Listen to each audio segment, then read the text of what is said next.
Gaur egun espezie asko iraungitzeko arriskuan daude eta geroz eta gehiago dira.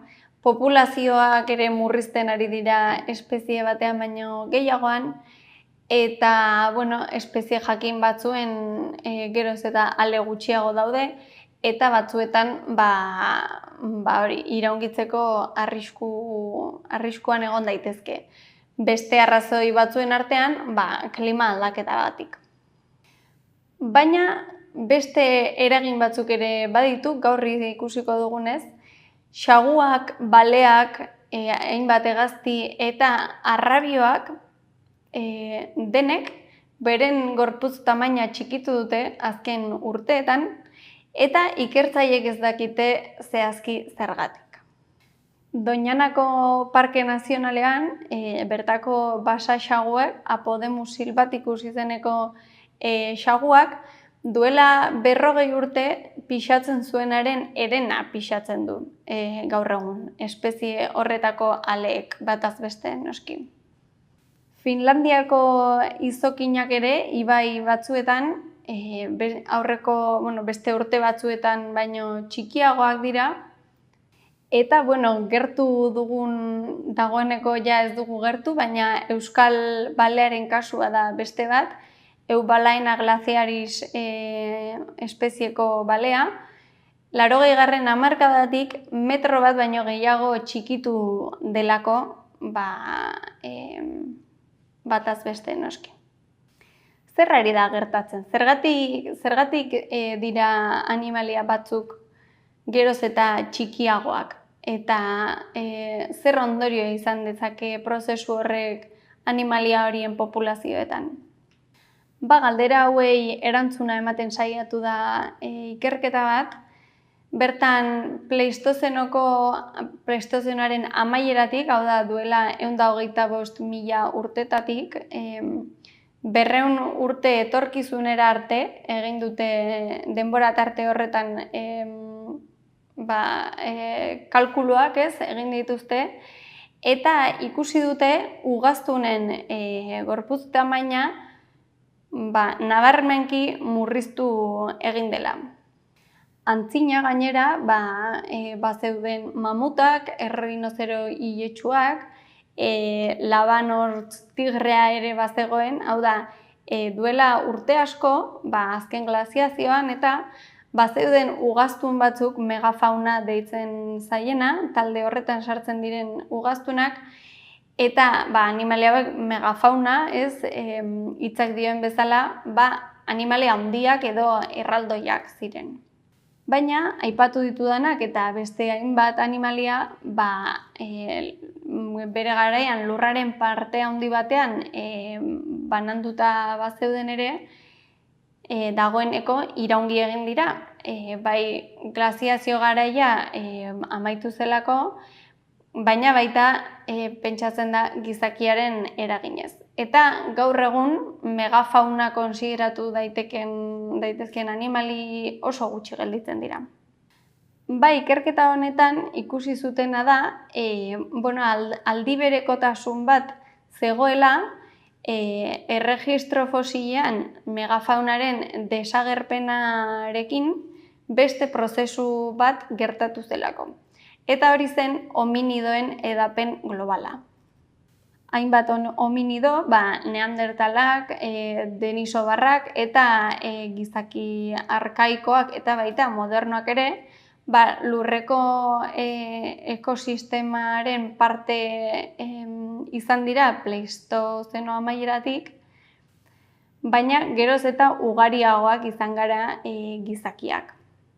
Paleolitoan zehar, hominido hauek taldetan antolatuta zeudenez eta ehiztariak ziren, erramintak zituzten ehizatu ahal izateko, baina ehiza etzen edonolakoa selektiboa baitzen. Hau da, bazituzten animalia batzuk gehiago gustatzen zitzaizkienak ehizatzerako orduan, eta horiek ziren gorputz tamaina handiko animaliak, gehien bat ugaztunak.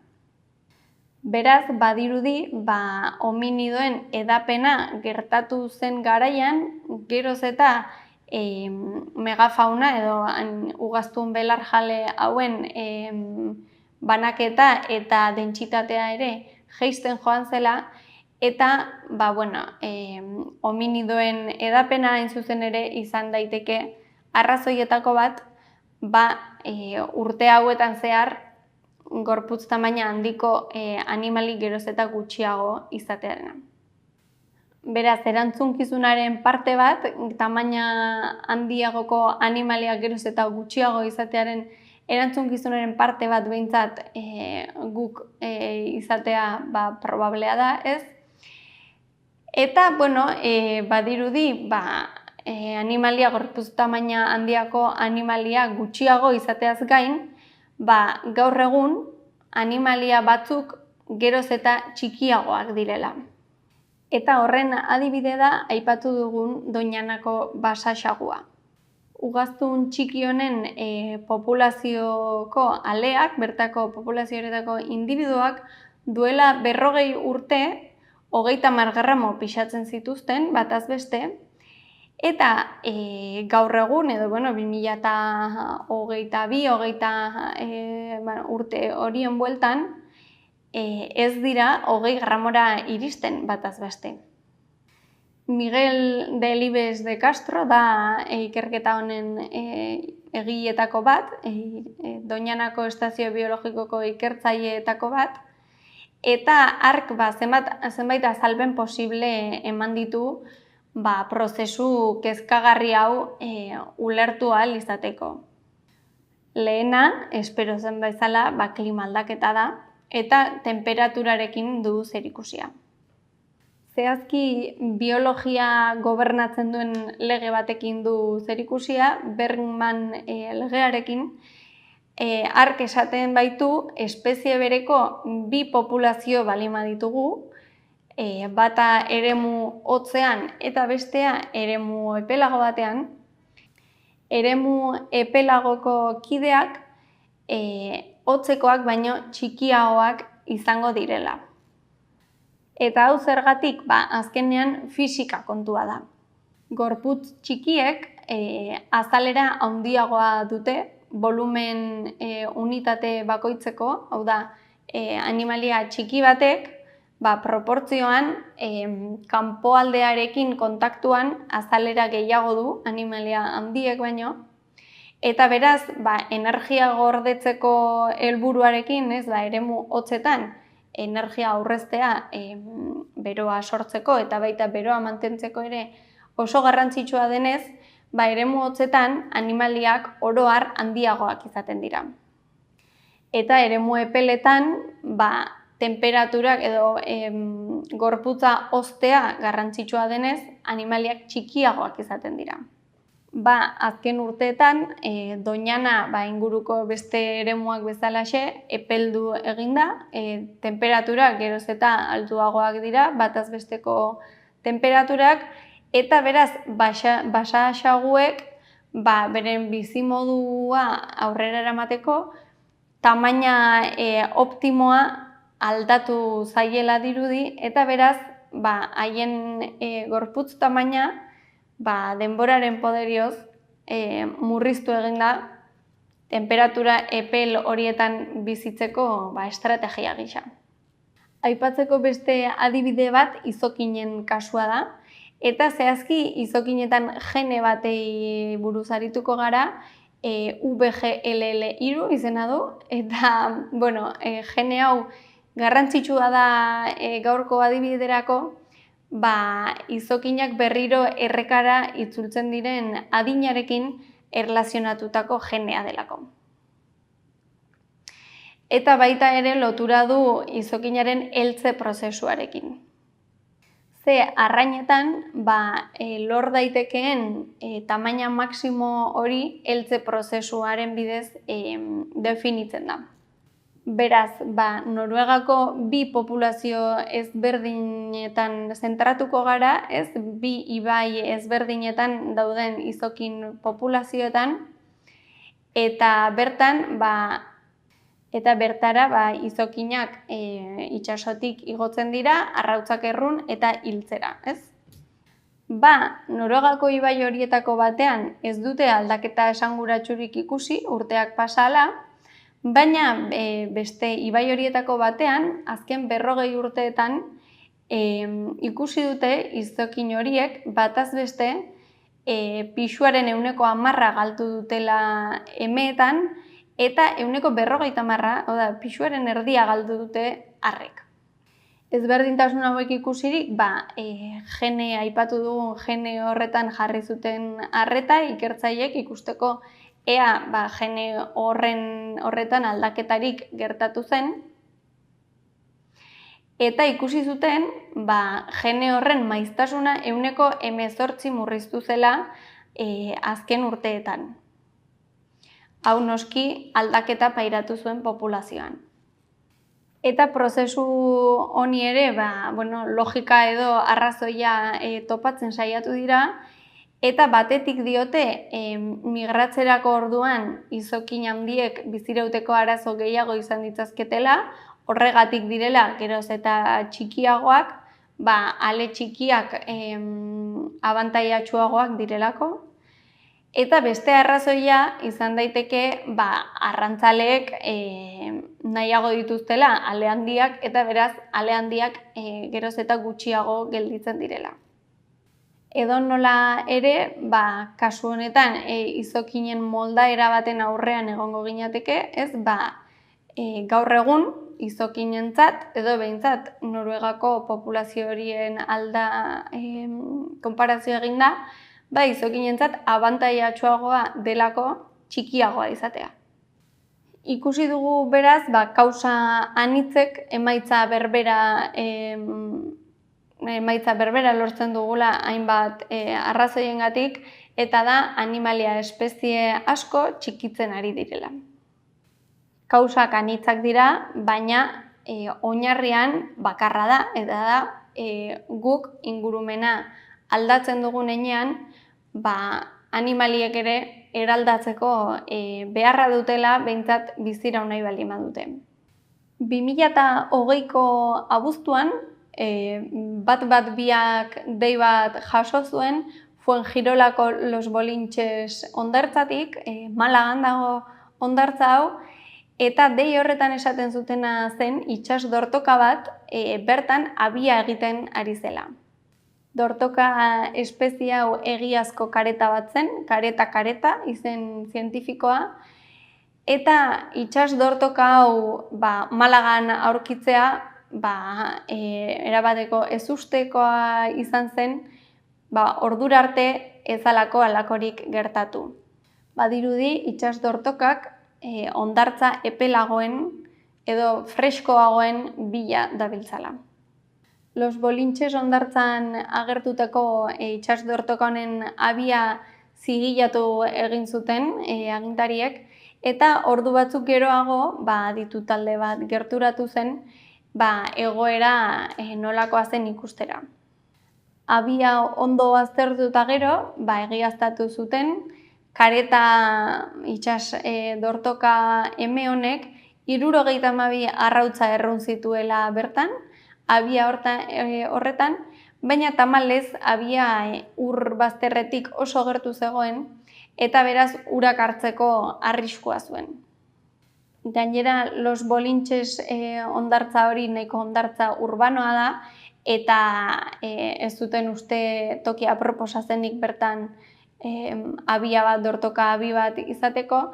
Beraz, egoera ikusita, abia eremu aproposago batera mugitzea erabaki zuten, eta arrautzan parte batzuk, arrautzan erdiak, Kalahonda hondartzan kokatu zituzten, eta beste erdiak ikerketa zentrora eraman zituzten, bertan inkubatzeko.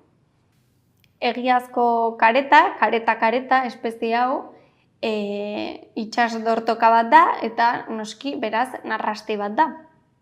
Munduan zehar hainbat itsaso eta ozeanotan topatu daiteke, gehienetan, eta ur epelak eta subtropikalak nahiago ditu, horregatik Mediterraneoan nahiko ohikoa da, baina Atlantikoan noizbehinka azaltzen dira batzuk.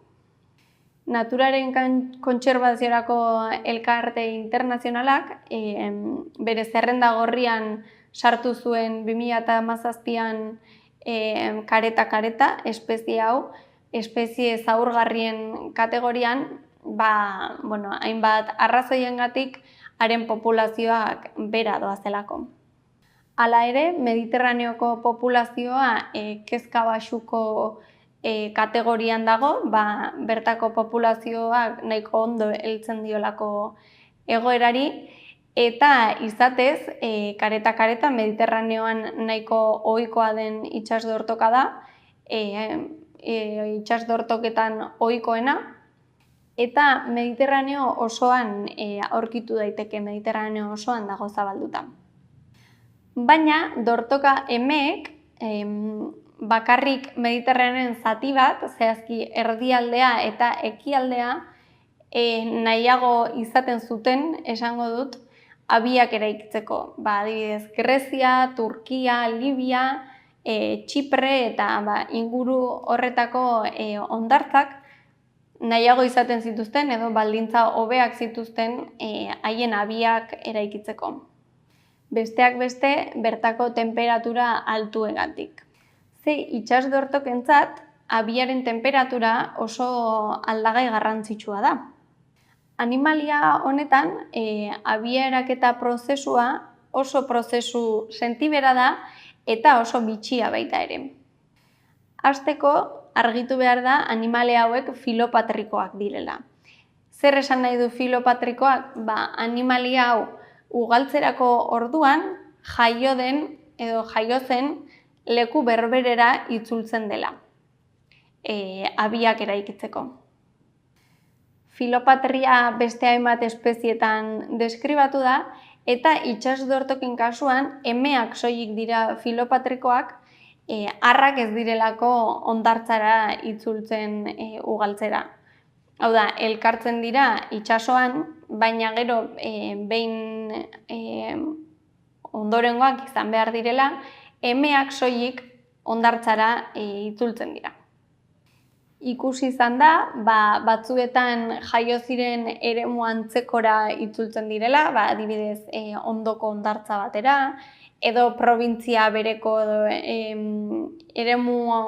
gertuko eremu bateko hondartzetara, baina badaude kasuak non dortokak bera jaio zen tokitik metro gutxira eraikitzen duen bere abia.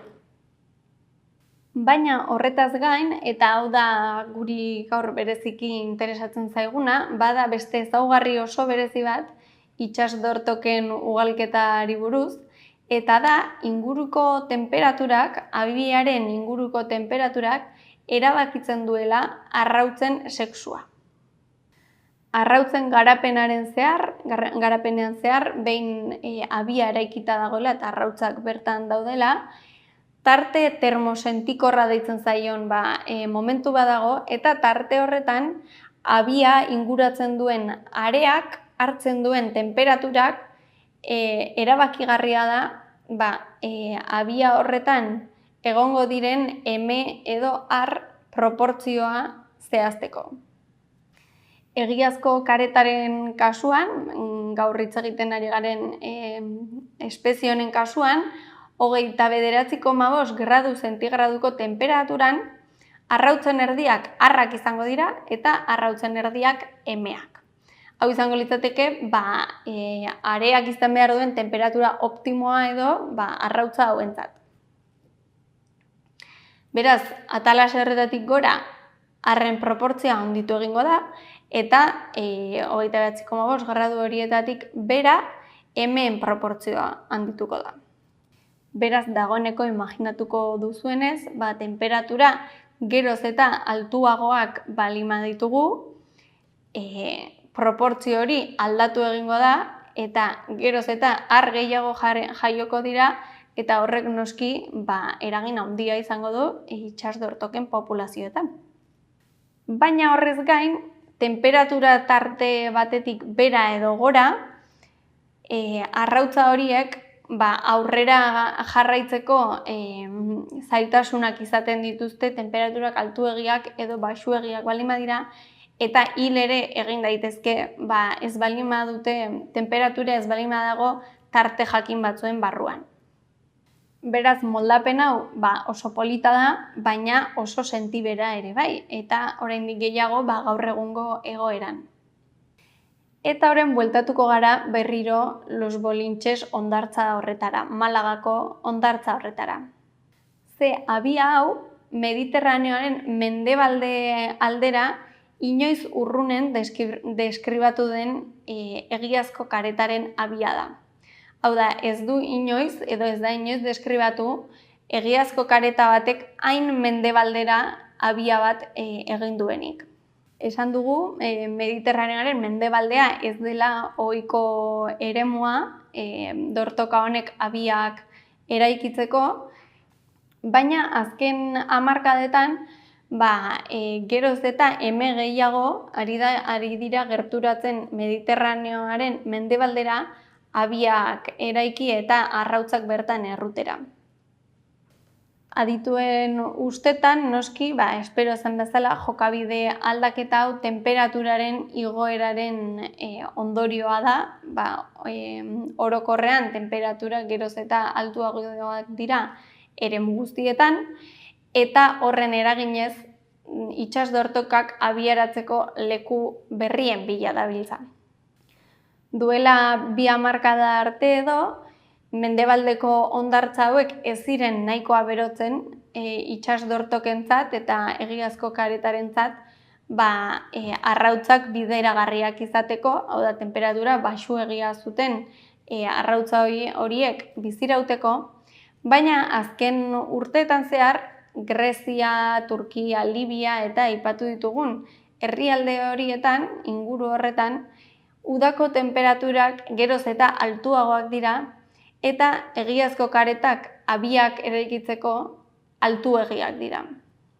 Noski, atmosferako temperatura igotzeak hondartzak ere gehiago berotzea eragiten du, eta kareta honek, egiazko kareta emeek, beraien filopatria, aipatu dugun filopatria hori alde batera utzi, eta eremu berriak konkistatzen ari dira, eremu hotzagoen bila edo epelagoen bila, haien abientzako aproposagoak izango direlakoan.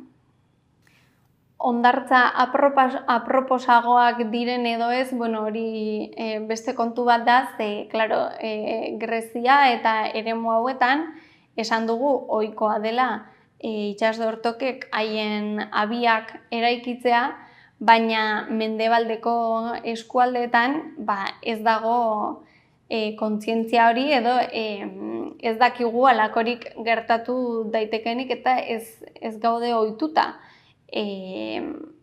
itsasdortokak hondartzetan abiak errutera. Gainera, hondartza asko oso turistikoak dira, jende asko ibiltzen da, eta itsasdortoka batek agian iristen da gauez eta bere arrautzak erruten ditu, baina egunean zehar jende pila bat ibiltzen da. Beraz, laburbilduz, tradizio hori ez duten hondartzak ez daude oraingoz behintzat prestatuta itsasdortoken abiak izateko, eta hor kontzientziazio eta hezkuntza sustatu beharko da, ze espero izatekoa da eta jada ikusten ari gara itsasdortokak mendebalderantz mugituko direla abiak sortzera, eta beraz, moduren batean edo bestean ongi etorria egin beharko diegula haien populazioak aurrera jarrai dezaten.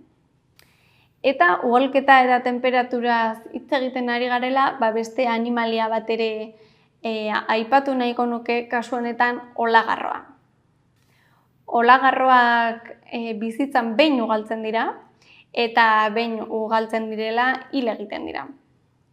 Olagarro arrunta, adibidez, urte eskas bizi da, eta bere bizi zikloa osatu egiten du, ugaltzea lortzen duenean. Behin ugaltzea lortzen duenean, emeak kasu honetan arrautzak botatzen ditu uretara, ez? Eta momentu horretan elikatzeari uzten dio. Horrek eragiten duena da, behin ugalduta, olagarroak hil egiten direla.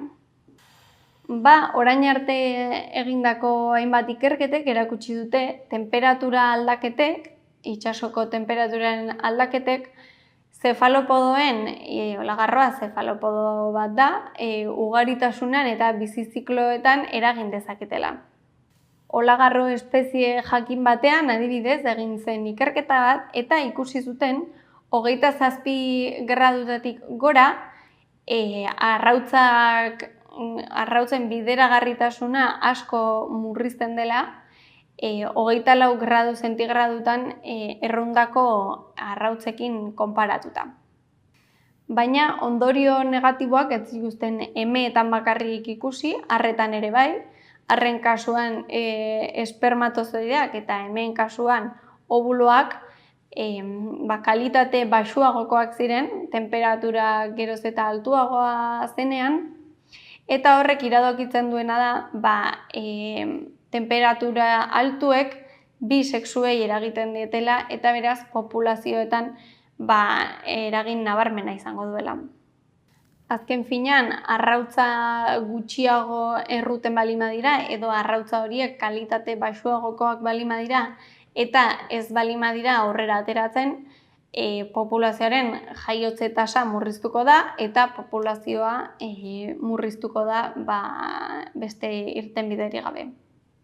Beraz, temperatura funtsezko aldagaia da, animalia denetan esango nuke, baina batzuetan bereziki ikusi dugun moldaera edo berezitasun batzuk dituztelako, adibidez, itsas-dortoken kasuan. Ez da kasu bakarra, horrelako moldaerak dituena, eta beraz, bereziki horrelako berezitasunak dituzten espezieak kontutan izatea garrantzitsua da, temperaturak gora doazen garai hauetan, espezie horiek bereziki zaurgarriak izango direlako. Hementxe utziko dugu beroa eta animaliak saio hau, espero dut asko ikasiko zenutela. Prozesu oso politak ezagutu ditugu, besteak beste itsas-dortoken prozesua ez, prozesu bereziki polita, baina beroak modu askotara eragiten du, animaliak geroz eta txikiagoak dira, printzipio fisikoak jarraituz soilik, beraz, esaten dugun bezala, aldaketa txikienek ere eragin oso handiak izan ditzakete eta adibide hauek berriro ere arrazoia eman digute. Hementxe utziko dugu gaurkoz, hurrengo saiora arte.